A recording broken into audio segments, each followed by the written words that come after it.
Hey guys, it's Brian here, bringing you a recap for the Sony press conference that just finished up. We've been doing recaps all day for the big press conferences that have been coming out, and this is the one that I've been most excited to cover. Xbox One had a fantastic showing this morning, showing off a lot of great games, but Sony just did it right with this conference, guys. I am so excited to share the news that they showed off this, and we're going to start off right away with the fact that the PlayStation 4 is going to be $399, $100 less than the Xbox One, and this is a huge deal. Very excited to see that Sony is making sure that they're making their console affordable at launch, and the fact that it's also a stronger console overall with the better RAM and better processing the boot. That's pretty crazy that they're actually cutting below the Xbox One by $100. They didn't stop there though. People are worried about the connectivity issues with the Xbox One, the used game issues.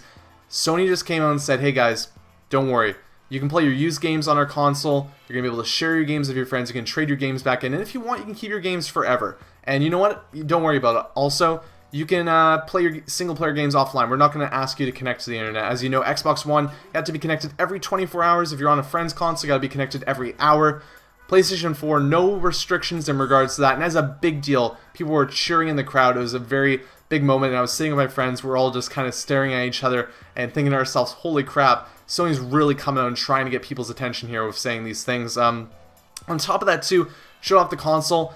It's a big black box, what we expected, but it's very interesting. Slanted to the side, looks a little bit smaller than the Xbox One. I like it. I like the look of it, and definitely going to be interesting to see what the actual size of it is, because it's hard to kind of tell overall. But it looks a little bit smaller than the PS3 did at launch, so that's kind of cool there. But let's move on to the games, because the games are obviously very important, and Order 1886 comes up at the top of my list here. The reason for that is it's an exclusive title for the PlayStation 4, coming from Ready at Dawn Studios and being developed by Santa Monica. And this game looks really neat. It's based in 1886, and it's going to be also in London. It has this weird kind of steampunk vibe going on to it, as you have these weapons that are obviously way more technologically advanced than the time was. They're talking on radios, and they're in this carriage, and they pop out. You should definitely check out the trailer. Not too long. And they start fighting these mysterious enemies. I'm very excited to see more from this going in the future, but definitely one of the ones I was very excited to see Sony show off. And another exclusive for us to get excited for. Speaking of exclusives though,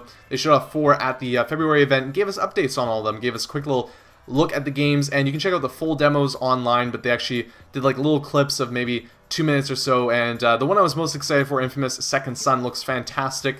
Killzone Shadowfall looking great too. Excited to see what Knack's gonna offer.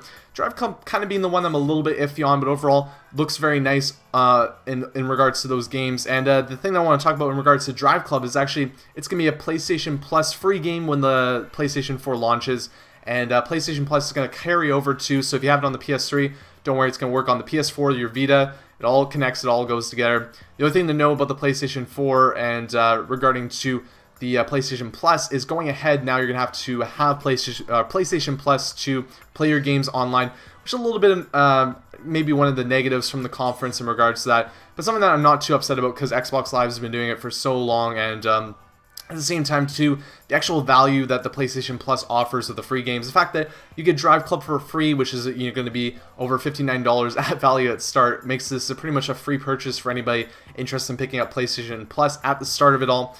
And I mean, it is a great service. I've had it for a couple of years now. I really enjoy it. So yes, some people are not going to be too happy about that, but I'm happy to see Sony making a stand at that point, trying to make a little bit of money back there, because they're obviously going to lose some money in regards to their console only being $399. Let's move back to the games, as they showed off 8 other indie games. They really made a big push showing that yes, we got more indie games. Transistor was one of them, Secret Ponchos, Outlast was another, and Don't Starve, another one too. Bunch of games, like I said, 8 of them. They're all going to be PlayStation 4 exclusive first. They'll be coming out to other stuff, obviously, but for consoles, you can get those games first on the PlayStation 4. Also, they'll be available most likely on the PC too, but that was nice to see. Sony really going out of their way, making sure that they've got the indie developers a part of their team, which I love indie games, so that's really nice that they're making sure that they got as many as they can for fans of those games, such as myself. And moving on from that, they had a Dark Sorcerer demo, which was something from Quantic Dream. We remember the old man from the February event. Played on that. They showed him off again in this bigger little bit of a demo. It was nothing special. It looked really cool, don't get me wrong, but it was an actual gameplay of an actual game, so I'm going to kind of pass by that one. We'll move on to Square Enix. That really botched it when it came to the February press conference, but came back strong here, showing off Final Fantasy 15. It looks great. It looks fantastic. I'm really interested to see more of that game.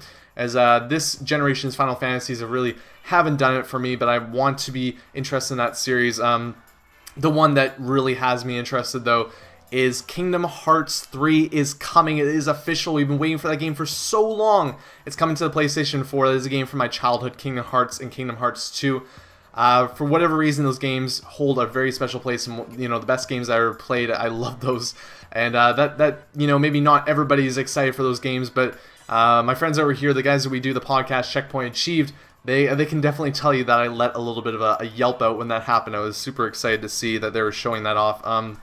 On top of that too, they also showed off Watch Dogs and Assassin's Creed in demos. Watch Dogs looked great, getting me even more excited for that, showing off another aspect of that game.